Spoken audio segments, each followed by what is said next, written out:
All right, everybody, welcome into another Auburn Live show. I am Justin Hokanson from auburnlive.com, part of the On3 Sports Network. Appreciate everybody for tuning in. And everybody that's subscribing, by the way, on Apple and Spotify and Google, please keep doing that.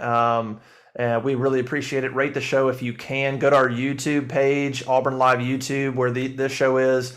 Follow it, subscribe to it, leave some good reviews, all that good stuff. Turn the notifications on so when we post a new video, you'll be notified of that as well. So auburnlive.com, appreciate everybody joining in. All right, let's just jump right into it. Bo Nix injury is the big news of the day. Bo Nix, we reported at auburnlive.com that Bo Nix and kicker Anders Carlson were injured against Mississippi State and would miss the remainder of the season. We talked about that on our message board and website on Sunday afternoon. Bo Nix confirmed that news Sunday evening with an Instagram post, social media post. And then we spoke with Bryan Harsin on Monday, who officially confirmed both Nix and Carlson would miss the remainder of the season. Let's start with Nix, who injured his right ankle on a tackle against Mississippi State with about 4 minutes in the third quarter. It turned out to be a fracture or a break in the ankle. After the injury, Nix played 3 additional drives in that game. He threw for 109 yards in those drives, including a 90-yard touchdown drive with about 3 minutes to go for Auburn. So played basically the whole fourth quarter with what turned out to be a fractured or broken ankle. Really tough, gutsy performance from Bo Nix. TJ Finley went in the last drive of the game with Auburn down 9. And I asked Bryan Harsin about that. He said it was just a decision where he thought Bo couldn't go anymore. They didn't know till after the game that Bo's ankle was broken. They knew it was injured. But even before that, going into that last drive, just looking at Bo, they thought he can't move anymore. He's done. He can't move around anymore. And so that's why they put TJ Finley in the game. They didn't know it was broken during the game. They just thought he couldn't go anymore. So obviously big blow for Auburn losing Bo Nix, who was having a good season, 11 touchdowns, 3 interceptions on the year, 61% completion percentage, which is a single season career high for him. 11-3 touchdown to interception ratio is definitely a career high for him. And he ranks in the top 3. He's going to finish the season ranking in the top 3 in passing yards, completions, and attempts in Auburn history. I mean, if he comes back next year, he'll break all those records. So he'll be from a statistical standpoint, he'll be the most prolific passer in the history of Auburn football. Tough news. Bo has been through a lot of ups and downs in his career, a lot of critiques of his game, and rightly so. He's been up and down at times. But the one thing you can never question about him is his desire to win, his competitiveness, and his toughness. I mean, that shows through. Sometimes people think it shows through too much when you see him getting on a teammate or showing a lot of emotion, but it's just him. He's a quarterback and he wants to win. He's ultra competitive. And that fueled his ability to go back out there with an injury and play 3 more drives, not 1, 3, on that injured ankle. So tough news. Bryan Harsin seemed, pretty mellow, I would say, on Monday, talking about the news, obviously coming off a historic loss, just a devastating loss to Mississippi State in which you're up by 25 points. And so it's just kind of been a tough few days around the Auburn football program and for Bryan Harsin. For Bo Nix, he had surgery on Monday morning. Everything went well, and he'll get back to rehab, and no reason to think that he's not good to go in the spring. I don't think it was a super serious injury, but just obviously one that required surgery. So I don't see any reason why he's not back and practicing potentially in the spring, maybe keeping it light, stuff like that, but nothing long-term damage-wise. So with Nix out, what does that mean for Auburn? That means that TJ Finley, the LSU transfer, will start for Auburn these next 2 games. Look, Finley came to Auburn to compete. He competed. He lost the job to Nix. He had that flash against Georgia State. But Nix regained the job with a good week of practice and really elevated his play since then. TJ Finley, look, he's got all the ability. He's got the physical tools. He'll be different from Bo in terms of running. He's not the athlete that Bo Nix is. So quarterback runs, designed runs, probably not a whole lot of that. Maybe a 3rd and 1 quarterback sneak type of thing, maybe a power run. But you're not going to see a lot of quarterback sweeps and things you would see from Bo, or even quarterback draws, maybe not. Moving him out of the pocket, you're probably not. going to see a lot of that. I wouldn't think moving Finley to a different point. Nix was good at that. That made him comfortable. I don't know. I think Finley's going to be relied on to stand in the pocket and deliver passes. He's a big guy, so he needs to stand in there and don't worry about any pressure and just deliver the football. I don't think Auburn's offense is going to change a whole lot. They got to run things that they're going to be successful. I mean, the line is what it is. The backs, the receivers. You also got to run things that cater to them too. So I think they know what's comfortable for TJ, but ultimately they're going to have to run their offense, and TJ is going to have to execute it. Ironically, TJ started his first game for LSU last year against South Carolina, and now he starts his first game for Auburn against South Carolina on the road. So that'll be interesting. It's a big game for Auburn. They need to win it. You got the Iron Bowl, which is going to be really tough for a quarterback like Finley. That's going to be a tough one. I think Bo gave you a shot against Alabama. I'm not sure what they look like with Finley. I'm not sure they can produce enough with TJ Finley to beat Alabama. So you got to win. You got to beat South Carolina. Give yourself an opportunity to go 7-5, and then go to a bowl game and see what happens. And look, for Finley, it's a bit of an audition. I mean, does he stay around next year and try to beat Bo Nix out again? He could, because then Bo Nix leaves and Finley could take over and play a year potentially. But I think it's a good first two games for Finley. If he doesn't look great, he might potentially be thinking harder about transferring. If he doesn't look great, then he might think my chances of beating Bo next year are probably slim. So I think it's a good 2 games for Finley. Not to mention just an audition. I mean, what if he comes out and what if he plays well and decides he wants to transfer anyway, or try somewhere else? These 2 games are big for TJ Finley. And then you get Demetrius Davis, who's a freshman quarterback who will redshirt this year. But he can play these next 2 games and still preserve that redshirt. Now, when Harsen was asked about it, he specifically said they haven't had conversations about playing him.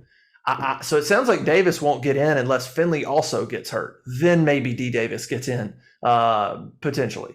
But it sounds like if Finley's healthy, D. Davis is not going to get his possessions, not going to get anything.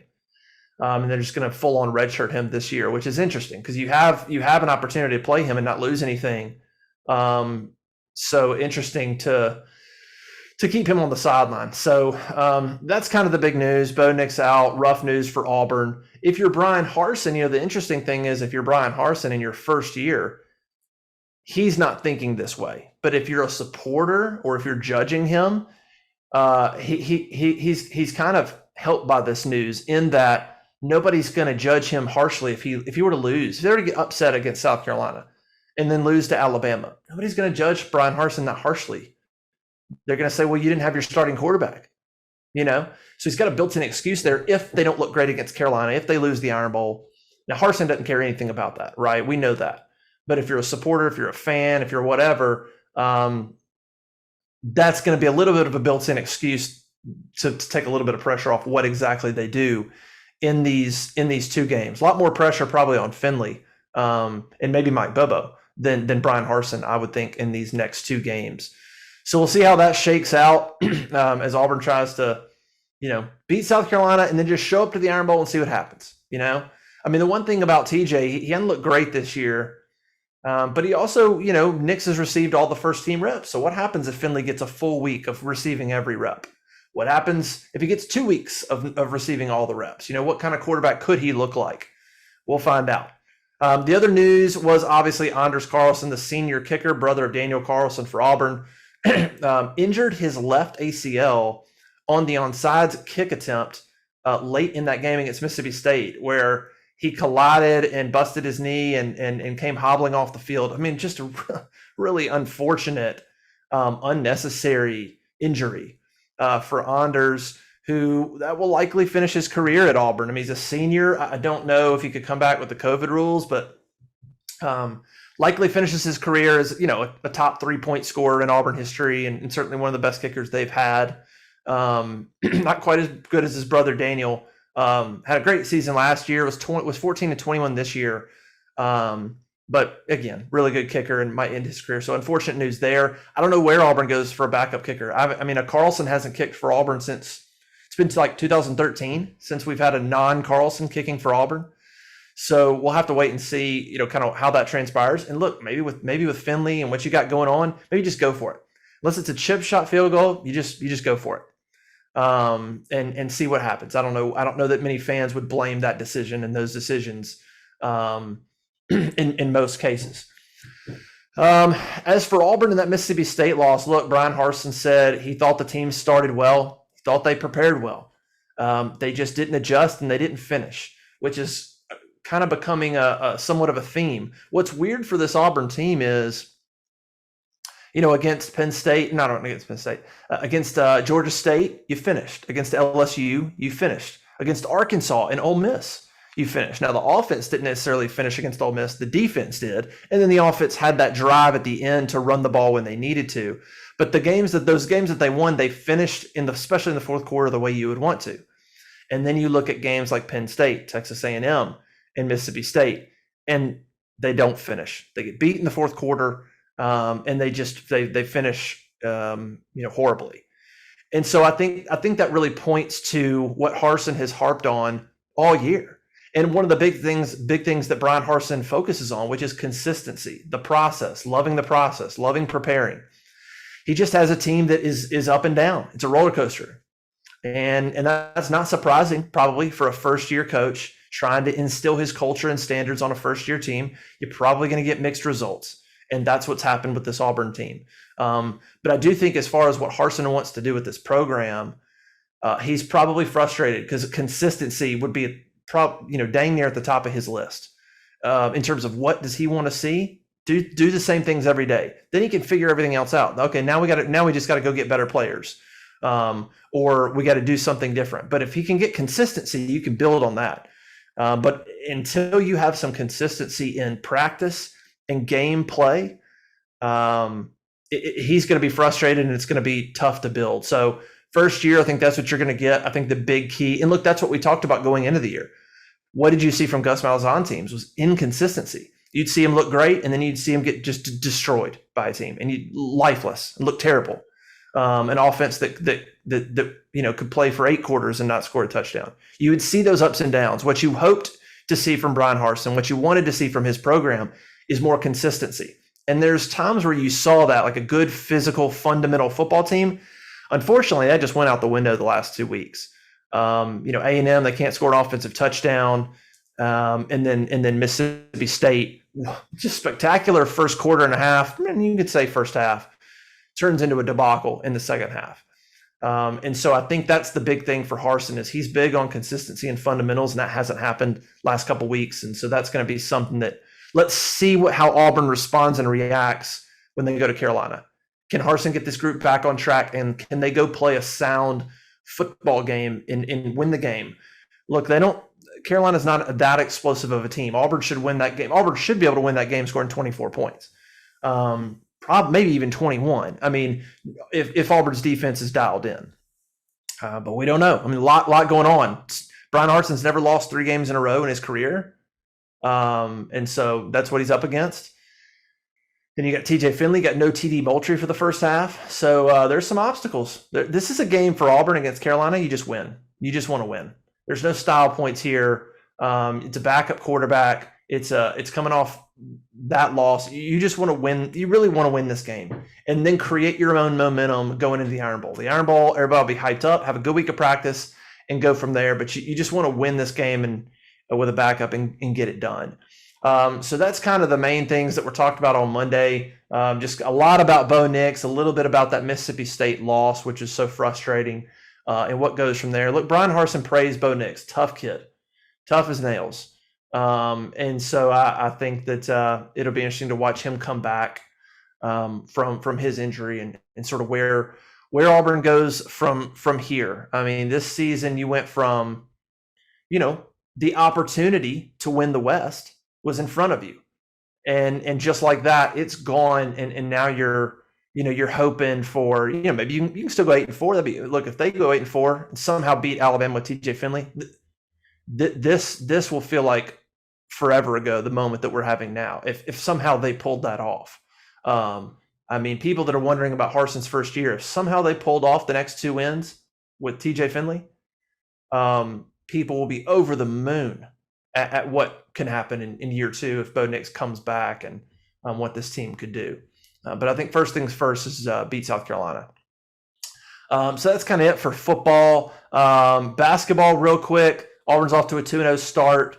Jabari Smith getting a lot of attention from people like Jay Billis, national writers, after his 23-10 performance last Friday night. So Auburn's 2-0, moves up to 21 in the polls and the rankings. They face South Florida on Friday in Tampa. Kind of an interesting game. They're playing at Tampa. They're going to play in the same arena that the SEC tournament will be held in.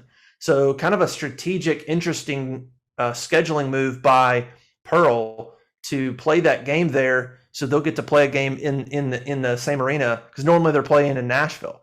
So this year when they go to Tampa for the SEC tournament, they will have already had a practice day and a game there. So that's kind of an interesting move for Pearl and the staff. So that's about it. Go to auburnlive.com. We have stories on football. Football recruiting is still going pretty well despite the last 2 weeks. A lot of recruiting news at auburnlive.com. Stories, notes from press conferences, and obviously a message board full of all kinds of great conversation that you can be a part of. auburnlive.com, part of the On3 Sports Network. Appreciate everybody joining us. We'll see you next time.